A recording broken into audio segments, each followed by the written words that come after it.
Episode 18 की शुरुआत होती है जहां पर मास्टर युआन, मास्टर शी और जेन शिव होते हैं और मास्टर युआन दिखा रहे होते हैं जैसे पूरी तरह से स्पिरिचुअल पीक्स को डैमेज किया जा रहा था। और वो बताते हैं कि यहाँ हर जगह सिमा जाओ के ही ट्रेसेस पाए गए हैं और स्पिरिट फायर के भी, और ऐसा लगता है कि उसका टारगेट अभी भी आप ही हैं। और इसके बाद युआन बोलते हैं कि अगर ऐसा ही चलता रहा तो बाकी सारी स्पिरिचुअल पीक भी बाईफेंग माउंटेन की तरह ही होंगी। इसके बाद मास्टर शी अपने एक सर्वेंट को बुलाते हैं और बोलते हैं कि बहुत ही अच्छे अच्छे शिष्यों को बुलाओ और माउंटेन पे पहरा देने के लिए बोलो और किसी को भी अंदर आने की इजाजत ना हो। और वो हाँ बोलकर चले जाते हैं। इसके बाद मास्टर शी युआन की तरफ मुड़ते हैं और बोलते हैं कि वुफेंग माउंटेन पे कुछ ऐसा है जो शी फैमिली के लिए काफी ज्यादा जरूरी है। आप इन लोग के साथ जाइए और उसकी रक्षा करिए और अगर कुछ भी हो तो मुझे तुरंत बताइएगा। जिस पे युआन हाँ बोलकर वहां से चले जाते हैं। और उनके जाने के बाद जिनशी बोलते हैं कि वुफेंग माउंटेन पे तो हमारी स्पिरिट फायर है भी नहीं, तो क्या ये कोई चाल है? जिस पे मास्टर शी बोलते हैं कि हम युआन को यूज करेंगे सीमा जाओ को वुफेंग माउंटेन पे बुलाने के लिए। उसके बाद जेनशी बोलते हैं कि जो ताइवान माउंटेन पे स्पिरिट फायर है उसे हमें अच्छे से रक्षा करनी होगी।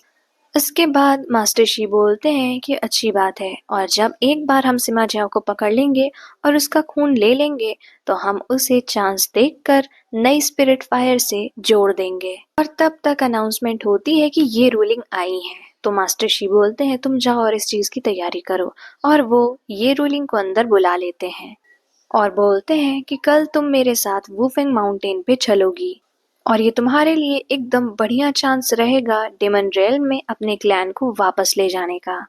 जिस पे रूलिंग पूछती है क्या सिमा जाओ वुफिंग माउंटेन पे है, तो मास्टर शी बोलते हैं कि उसने जाल खुद ही बिछाया है तो वो वहां जरूर आएगा। और वहीं दूसरी तरफ नियनजू आते हैं और ग्रैंड मास्टर को बताते हैं कि युआन ने कुछ भेजा है और वो जब उसे खोल के दिखाते हैं तो उसमें लिखा होता है कि फॉलो द स्पिरिट पावर। तो उसके बाद वो बोलते हैं कि मछली ने चारा चुग लिया है। तब तक वहां पर लियाओ आ जाती है और पूछती है कि कौन सी मछली, क्या मास्टर शी? तो जिस पे ग्रैंड मास्टर बोलते हैं तो मैं उसके बारे में परेशान होने की कोई जरूरत नहीं है। लेकिन फिर भी लिया बोलती मुझे जानना है और बोलती है नियनजू तुम मुझे बताओ। लेकिन नियनजू ग्रैंड मास्टर की तरफ देखते हैं तो ग्रैंड मास्टर उन्हें हाँ में सर हिला रहे होते हैं।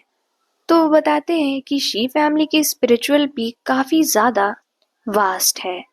अगर ग्रैंड मास्टर पपेट्स भेजे भी तो भी बहुत टाइम लग जाएगा स्पिरिट फायर को ढूंढने में। इसीलिए उन्होंने युआन चेन के साथ मिलके स्पिरिचुअल पीक्स को डिस्ट्रॉय किया ताकि शी का सस्पिशन बढ़ जाए।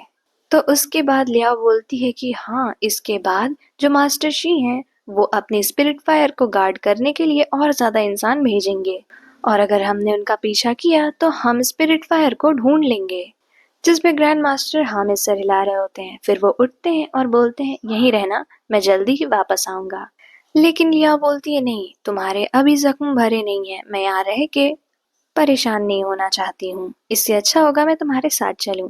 जिस पे ग्रैंड मास्टर बोलते हैं सिर्फ इस बार। तो वो मुस्कुरा रही होती है। तब तक वो उन्हें कुछ खिला देते हैं और नियनजू दूसरी तरफ देखने लगते हैं। फिर वो दोनों आगे चलने लगते हैं और नियनजू उनके पीछे पीछे चले जाते हैं। और उधर मास्टर युआन अपने शिष्यों के साथ तैयार हो जाते हैं और मास्टर शी के भी शिष्यों के साथ वुफेंग माउंटेन पे जाने के लिए। वहीं दूसरी तरफ मास्टर शी बोलते हैं कि सारी तैयारियां हो गई हैं। तो एक सर्वेंट उन्हें बताते हैं कि 300 शिष्य आपके साथ जाएंगे। फिर वो जेनशियो से पूछते हैं कि तुम्हारे यहाँ भी सब तैयार है? तो वो बोलते हैं हाँ, मैं अपने आदमियों को जब चाहूँ वहां पर ले जा सकता हूँ। और उसके बाद मास्टर युआन उन शिष्यों के साथ वुफिंग माउंटेन जाते हैं और उन्हें बोलते हैं कि आगे मैं जाता हूँ वुफिंग माउंटेन पे सर्च करने के लिए और जब सब सही रहा तो तुम लोग को बुलाऊंगा। जिसपे वो सब हाँ बोलते हैं और जैसे ही युआन वहां अंदर जाते हैं वहां पे मास्टर शी, ये रूलिंग और उनके बाकी सारे शिष्य आ जाते हैं और वो बोल रहे होते हैं कि जैसे ही सिमा जाओ आए तुम सब उसको मारने में लग जाना। और तब तक ये रूलिंग बोलती है कि आप अपना वादा मत भूलिएगा, आप सिमा जाओ को मार सकते हैं लेकिन आप निंजू और लियाओ को कुछ नहीं करेंगे। जिस पे मास्टर शी बोलते हैं कि आप सच में एक अच्छी दोस्त हैं, जब तक आप अपनी सिंसियरिटी प्रूव करेंगी मैं अपना वादा कायम रखूंगा। और ये सब शैंग झाड़ियों में छुप के देख रहे होते हैं। और उधर ज़ेंशु अपने आदमियों के साथ टाइवेई माउंटेन पे जा रहे होते हैं और वहां पर पीछे से ग्रैंड मास्टर लियाओ और निंजू आते हैं। तो लियाओ बोलती है कि आपको कैसे पता कि ये टाइवे माउंटेन पे है, वूफेंग माउंटेन पे नहीं। तो जिस पे ग्रैंड मास्टर बताते हैं मैंने पहले ही यहाँ पर अपने पुपेट्स लगा दिए थे। और वो बोलती है कि इसका मतलब ये हुआ कि आप लोग बस मास्टर शी के प्लान के हिसाब से चल रहे थे ताकि उसे लगे कि आप लोग भी उसके जाल में फंस गए हैं और हमें ज्यादा ढूंढना ना पड़े, इसलिए हम इन लोग का पीछा कर रहे हैं। जिसपे ग्रैंड मास्टर उन्हें थम्स अप दिखाकर बोलते हैं बहुत अच्छा। और उधर मास्टर शी और ये रूलिंग इंतजार कर रहे होते हैं। फिर ये रूलिंग बोलती है कि इसका मतलब ये हुआ कि युआन सिमा जाओ से जुड़ा हुआ नहीं था और सिमा जाओ के प्लान के लिए यहाँ आया भी नहीं। और तब तक उन्हें ज़ेंशु की आवाज आती है कि सारी चीजें तैयार हैं, मैं कभी भी ताइवे माउंटेन पे जा सकता हूँ। तो वो उन्हें बोलते हैं कि रुक जाओ, ये एक ट्रैप है। और वो वही फ्लाई भेज रहे होते हैं लेकिन वो फ्लाई जा नहीं पाती है क्योंकि वहां शैंग होते हैं और वो अपनी पावर से उसे रोकते हैं। जिस पे वो बोलते हैं कि कौन है वहां, तो शैंग वहां से भागने की कोशिश करते हैं लेकिन ये रोलिंग अपनी पावर से उन्हें नीचे गिरा देती है और फिर मास्टर शी उन्हें अपनी पावर से मारते हैं जिससे उनके मुंह से खून आ जाता है। और जिस पे मास्टर शी बोल रहे होते हैं कि शैंग तुम कुछ दिन और जिंदा रह सकते थे पर ऐसे मौत क्यों चाह रहे हो तुम। जिस पे शैंग बोलते हैं कि मुझे कोई भी ग्रजेस नहीं थे तुम्हारे लिए, फिर भी तुमने मेरे साथ ऐसा क्यों किया। जिस पे मास्टर शी हंसकर बोलते हैं तुम कुछ नहीं हो और मैं तुम्हें मार दूंगा क्योंकि तुम मरने के ही लायक हो। और तब तक शैंग वहां से भागने की कोशिश करते हैं लेकिन फिर मास्टर शी उन्हें अपनी पावर से मार रहे होते हैं। और तब तक अचानक से वहां पर युआन आ जाते हैं और वो अपने बेटे शैंग को बचाने लगते हैं। जिस पे मास्टर शी बोलते हैं तुम्हें भी मरना है क्या। तो मास्टर युआन बोलते हैं कि तुम इंसान कहलाने के लायक ही नहीं हो। और फिर वो अपने बेटे को लेकर भाग रहे होते हैं लेकिन मास्टर शी उन पर लगातार अपनी पावर से हमला कर रहे होते हैं जिससे मास्टर युआन उन्हें रोक रहे होते हैं पर उनके मुंह से खून आने लगते हैं। तो शैंग बोलते हैं कि मैं आपके ऊपर कभी भी बोझ नहीं बनना चाहता था, मैं हमेशा आपका प्राइड बनना चाहता था। और फिर शैंग उठते हैं और उड़कर मास्टर शी की तरफ जाते हैं और बीच में ही रुक के अपनी पूरी पावर यूज करते हैं जिससे उनके अंश भी नहीं बचते हैं। लेकिन शैंग की अपनी पूरी पावर इस्तेमाल करने की वजह से ये रोलिंग और मास्टर शी भी थोड़ी देर के लिए अपनी पावर रिस्टोर करने में लग जाते हैं। और मास्टर युआन शैंग करके चिल्लाते हैं और रो रहे होते हैं लेकिन फिर वहां से भाग जाते हैं। और फिर मास्टर शी उन सबको बोलते हैं कि तुम लोग मेरे साथ चलो ताइवे माउंटेन। और उधर ताइवे माउंटेन पे ज़ेंशु के पास वही मैसेज वाली फ्लाई आती है लेकिन उसमें कुछ भी साफ सुनाई नहीं दे रहा था। जिस पे जेंसियो को लगता है कि क्या पापा के साथ कुछ हो गया है और वो अपने सभी आदमियों को बोलते हैं चलो हमें वूपिंग माउंटेन वापस जाना होगा। लेकिन इससे पहले वो लोग वापस जाते वहां पर ग्रैंड मास्टर आ जाते हैं और अपनी पावर से उन लोग को मार देते हैं। लेकिन उनके शिष्य तुरंत ही उठते हैं और एक कवच बना लेते हैं सुरक्षा का। फिर सिमाजा बोलते हैं कि मुझे स्पिरिट फायर की तरफ ले चलो लेकिन जेंशु बोलते हैं कि मेरी मौत पे भी नहीं। तो उसके बाद निंजू और ग्रैंड मास्टर मिलकर उस बैरियर को तोड़ रहे होते हैं लेकिन ग्रैंड मास्टर के हाथ में चोट लगने लगती है। और फिर लियाओ भी एक पेड़ के पीछे से देख रही होती है और वो उन्हीं घेरे में से कुछ लोगों को नीचे गिरा देती है अपनी पावर से। और उसके कुछ देर बाद निंजू और ग्रैंड मास्टर मिलके वो बैरियर तोड़ ले जाते हैं। उसके बाद ग्रैंड मास्टर और निंजू ज़ेंशु के पास जाते हैं तो वो बोल रहा होता है कि मेरे पिता आएंगे और तुम मरोगे, बस मुझे एक चीज का गम है कि मैं एनशु की मौत का बदला नहीं ले पाया तुमसे। जिस पे निंजू ने बताते हैं कि ग्रैंड मास्टर का उससे कोई लेना देना नहीं है, वो मास्टर शी से ही मारी गई थी। जिस पे ज़ेंशु बोल रहे होते ये हो ही नहीं सकता है, ये सिमा जाओ की गलती थी। और वहीं लियाओ उनका हाथ देख रही होती है और बोलती है आप तो अभी अभी हील हुए थे, फिर से खून बह रहा है। तो ग्रैंड मास्टर बोलते हैं मैं ठीक हूँ और तुमने जो अभी किया वो अच्छा था और अगर तुम कर ही रही हो तो आगे भी इसे कंटिन्यू करो और इसे मार डालो। लेकिन जिस पे लियाओ मना कर रही होती है। लेकिन फिर ज़ेंशिउ लियाओ को इंसल्ट कर रहा होता है, तो ग्रैंड मास्टर लियाओ का हाथ पकड़ते हैं और जबरदस्ती उससे ज़ेंशिउ को मरवा देते हैं, जिससे जो खून ज़ेंशिउ का लियाओ के हाथ पे लगा था वो उसे देख रही होती है और उसे बहुत ज्यादा शॉक लगता है। फिर ग्रैंड मास्टर उसे लेकर वापस आते हैं और वो जल्दी जल्दी अपना हाथ धुल रही होती है और उसे उल्टी जैसा लग रहा होता है, जिस पे ग्रैंड मास्टर उसे सहलाने जाते हैं पर वो उनसे दूर हट जाती है और वो बोलते हैं तुम मुझसे नाराज क्यों हो, तो जिस पे वो बोलती है अगर मैं आपको बताऊंगी तो भी आप नहीं समझेंगे। तो जिस पे वो बोलते हैं हाँ मैं नहीं समझूंगा, तो वो बोलती है मैं जानती हूँ आप ऐसी दुनिया में हैं जहाँ पर मारो या मरो है, लेकिन फिर भी मैं तब तक नहीं मारना चाहती किसी को जब तक वो आखिरी ऑप्शन ना हो। जिस पे ग्रैंड मास्टर बोलते हैं मुझे लगा था सिर्फ दो चीज होती है, चाहना या ना चाहना, कभी ऐसा नहीं लगा कि तुम ऐसा कर नहीं सकती। जिस पे लियाओ बोलती है कि ऐसा कुछ नहीं है, मैं किसी को मार ही नहीं सकती हूँ। तो ग्रैंड मास्टर बोलते हैं लेकिन अगर तुम्हें इस दुनिया में रहना है तो तुम्हें मारना सीखना होगा वरना तुम खुद मर जाओगी। और इसके बाद लिया बोलती है कि मैं अभी आपसे बात नहीं करना चाहती, ना ही आपको देखना चाहती हूँ। जिस पे ग्रैंड मास्टर जाने लगते हैं और बोलते हैं तो तुम मुझे कब देखना चाहोगी, लेकिन लियाओ कुछ भी नहीं बोलती है। तो ग्रैंड मास्टर वहां से चले जाते हैं बाहर और इसके बाद वो निंजू के पास आते हैं तो वो उन्हें बताते हैं कि वहां पे जरूर जेनशु स्पिरिट फायर को प्रोटेक्ट करने गया होगा। तो ग्रैंड मास्टर बोलते हैं मैं खुद वहां जाता हूँ जांच करने के लिए। तो निंजू बोलते हैं मुझे आपके साथ चलने दीजिए, लेकिन ग्रैंड मास्टर बोलते हैं नहीं तुम यहाँ रुको और उसकी रक्षा करना। और फिर वो वहां से चले जाते हैं। वहीं दूसरी तरफ मास्टर शी बोल रहे होते हैं कि ज़ेंशु ये सब मेरी ही गलती थी, और वो बोल रहे होते हैं तुम चिंता मत करो मैं तुम्हारी मौत का बदला लूंगा सिमा जाओ को अपने हाथों से मार कर।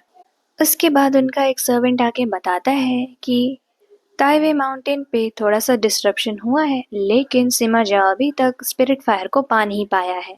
लेकिन वो बोलते हैं कि हम सिमा जाओ और उसकी पार्टनर को ढूंढ नहीं पा रहे हैं। तो उस पे मास्टर शी काफी गुस्से में आते हैं और उस कपड़े को पकड़कर बोलते हैं कि ये रूलिंग को बोलो इन्वेस्टिगेट करे, वो पिछली बार भी उन लोग का ठिकाना ढूंढ ली थी तो वो इस बार भी ढूंढनी चाहिए, जाओ अभी। लेकिन फिर वो उसे रोकते हैं और बोलते हैं कि मेरा पेशेंस अब कम हो रहा है, उसे मुझे बोलो सीक्रेट चेम्बर में मिलने के लिए। और उसके दूसरे सीन में कंगलन को मास्टर शी मारे होते हैं और वहां पर ये रूलिंग आती है भागते हुए और बोलती है कि आप ये सब क्यों कर रहे हैं। तो वो बोलते हैं कि आपने तो उस ब्लैक सर्पेंट को मार दिया था ना, तो वो जिंदा कैसे है। और इसके बाद ये रूलिंग बोलती है कि आपको क्या चाहिए, आप बस मेरी बहन को आजाद कर दीजिए। तो वो बोलते हैं तुम्हारे पास 3 दिन है, उस लियाओ को पकड़ कर लाओ, वरना अगर तुम इस चीज में चूकी तो मैं तुम्हारे पूरे क्लैन को मार डालूंगा। और इसके बाद मास्टर शी वहां से चले जाते हैं और फिर ये रूलिंग कंगलन को हील कर रही होती है। तो बोलती है कि तुम डरो मत मैं यहाँ हूँ, जिसपे कंगलन बोलती है मुझे मरने से डर नहीं लगता है, लेकिन मुझे ये रिग्रेट रहेगा कि मैं अपने लोगों को उनके घर जाते हुए नहीं देख पाई। और इसके बाद वो बोलती है कि आप नफरत से अंधी मत हो जाइएगा, ये याद रखिएगा आपने मुझे और माँ को क्या वादा किया था। और इसके बाद वो मर जाती हैं और ये रूलिंग कंगलन को हील करने की कोशिश करती हैं, लेकिन वो कुछ नहीं हो रहा था।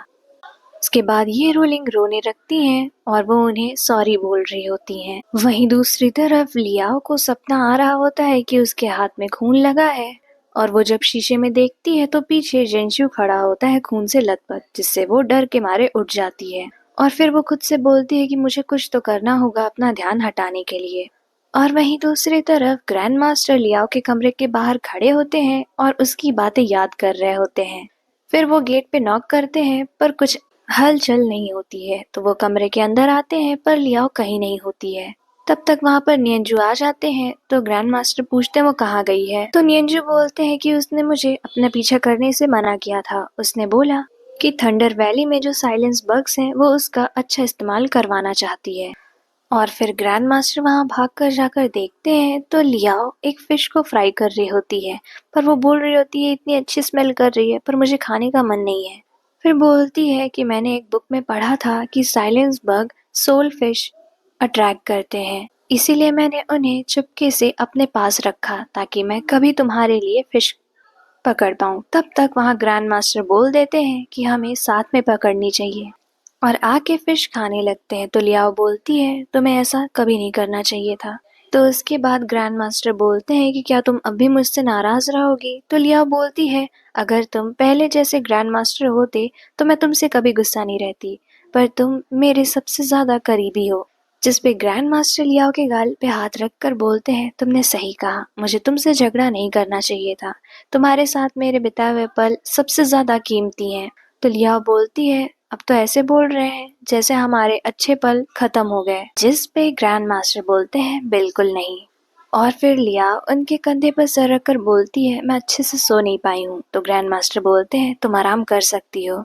और फिर ग्रैंड मास्टर बोलते हैं तुम्हारी आंखों में आंसू देखकर पहली बार मुझे रिग्रेट हुआ, मैं तुम्हें कभी भी फोर्स नहीं करूंगा। और उसके बाद वो लियाओ को लेकर कमरे में आते हैं और उन्हें लिटाते हैं। फिर वो उनके फोरहेड को अपने फोरहेड से टच करवाते हैं। तो देखते हैं कि लियाओ बहुत ही ज्यादा डरावना सपना देख रही है, जिससे वो उठ के बैठ जाती है और ग्रैंड मास्टर उसे तुरंत हक कर लेते हैं और बोलते हैं डरने की जरूरत नहीं है। और फिर उसके बाद उन्हें एक जेड पिलो देते हैं और बताते हैं इससे तुम्हारे सपने अच्छे आएंगे। और वो उनके बगल सोते हैं और कहते हैं मैं तुम्हारी सोल मैनर में रहूंगा ताकि तुम्हें अच्छी नींद आए। और फिर वो दोनों सो रहे होते हैं और लिया बहुत ही अच्छा सपना देखती है कि वो अपने सीनियर्स और जूनियर के साथ अपना बर्थडे मना रही है और वहां पर सिमा जाओ भी है। और फिर सुबह जब वो दोनों उठते हैं तो ग्रैंड मास्टर पूछते हैं तुम्हें अच्छे सपने आए। तो वो बोलती है हाँ बहुत ज्यादा, मैं बहुत खुश थी। और इसके बाद वो बोलती है कि पिलो इतनी अच्छी है लेकिन आपने इसके ऊपर वाइल्ड बोर क्यों बनाया है। तो जिसमें वो बताते हैं कि ये वाइल्ड बोर वही है जो सपने खराब होते हैं उसे खाता है। तो वो बोलती है अरे वाह ये तो इतनी अच्छी चीज है, तो आप इसे खुद पे क्यों नहीं इस्तेमाल करते हैं। तो वो बताते हैं मेरी पावर इतनी ज्यादा है कि मेरे ऊपर बहुत सारी चीजें काम नहीं करती हैं। और वो बोलते हैं जब मैं वापस आऊंगा तो तुम्हें इसे दिखाने के लिए ले जाऊंगा। और इसके बाद जब वो जा रहे होते हैं तो बोलते हैं कि इनर कोर्ट में भूल के भी अंदर मत आना और मैं निंजा को यहाँ छोड़ दूंगा ताकि वो तुम्हारी रक्षा कर सके। और फिर वो उन्हें वही डिफेंस वाला नेकलेस देते हैं। तो लिया बोलती है ये तो टूट गया था ना।